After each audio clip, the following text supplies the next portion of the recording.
I think so many of us share this deeply human longing for cosmic truths, right? We just want to understand the nuts and bolts of the universe and our spiritual place inside it. But if you've ever sat in a traditional church or synagogue, you've probably felt like some of those really massive mystical questions were either totally glossed over or just flat out left out of mainstream organized religion. Well, today we are digging into a text that speaks directly to that exact longing.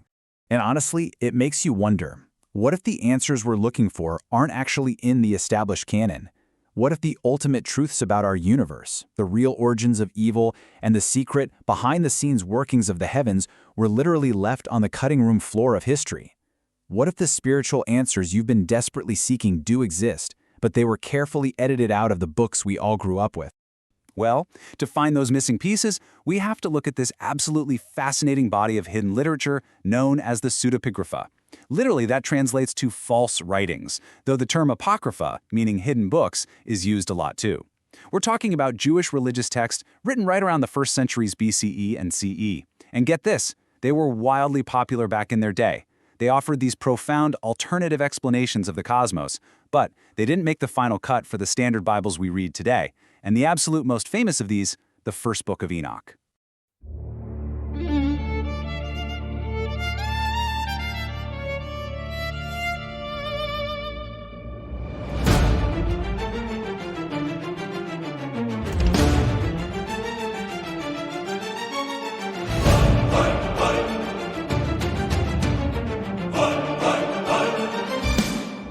So let's get right to it. Why was Enoch excluded? This is where we run into a real historical detective story. Because the text we call the Bible wasn't just dropped out of the sky as one complete package. It was actually a highly curated selection formalized by committees over centuries.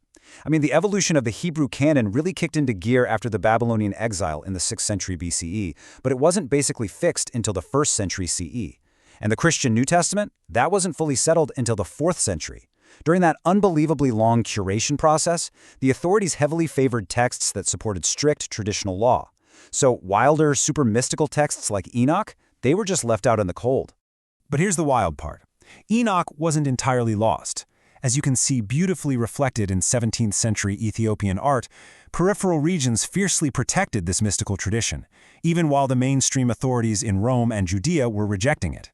In fact, to this very day, the Ethiopian Orthodox Church includes the complete First Book of Enoch right in their Bible. It is such a powerful reminder of how alternative spiritual traditions managed to survive on the margins. Moving on to our first major difference, the true origin of evil. Oh wow, does this completely flip the script on human suffering? If you grew up in a mainstream religion, you are definitely familiar with original sin, usually symbolized by Adam, Eve, and the apple. In Genesis, humanity's suffering is basically our own fault. It's this heavy, guilt-ridden view that everything stems from human disobedience.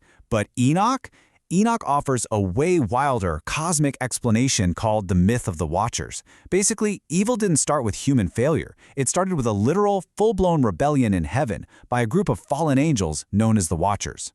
So, the real takeaway here? In the Enochic tradition, humanity isn't just inherently broken. We aren't guilty by nature. Instead, we were corrupted by outside supernatural forces. As the text explicitly says, rebel angels like Azazel came down to Earth and taught humanity all sorts of forbidden cosmic secrets, stuff like alchemy, astrology, and even how to make weapons. For a spiritual seeker, this totally lifts that crushing burden of original sin. It reframes human history as a struggle against external cosmic corruption, rather than just an internal moral failure. Which leads us to difference number 2, a universe of angels and cosmic dualism. So, if evil literally comes from fallen angels, what does the rest of the universe look like? Well, mainstream texts usually push a very strict monotheism. It's portrayed as a quiet place of solitary worship.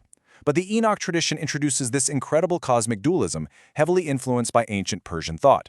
It gives us a universe locked in a massive, evenly matched war between the forces of light and the forces of darkness. Sure, God is the creator, but the day-to-day reality? It's an epic supernatural battlefield. I mean, think about Genesis for a second.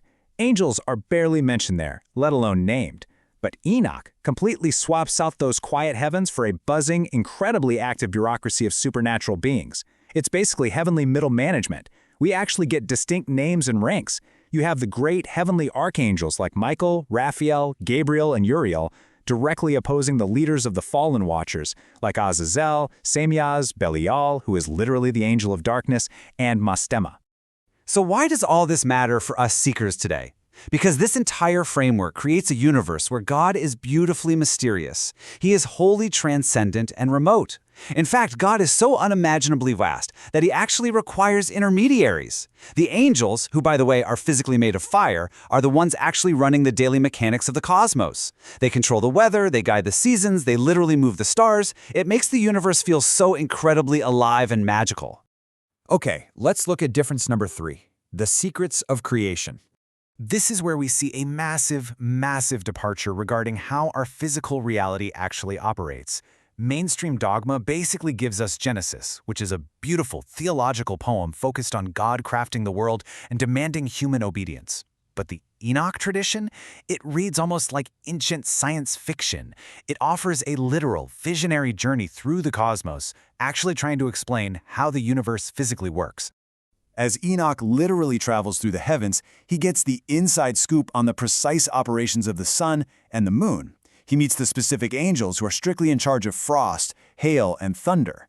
He even sees a massive, great serpent drinking the cosmic sea just to prevent it from overflowing, which, is certainly one way to handle cosmic plumbing.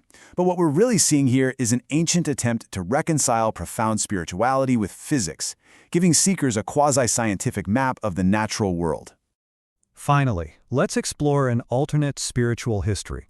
We've seen exactly why Enoch was sidelined and how it dramatically alters our understanding of evil, angels, and creation itself.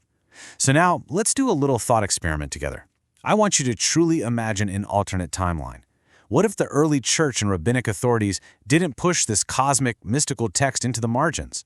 What if the Book of Enoch sat right alongside Genesis as the absolute bedrock of Western spiritual thought? Well, in this alternate reality, the religion passed down to us would be fundamentally different.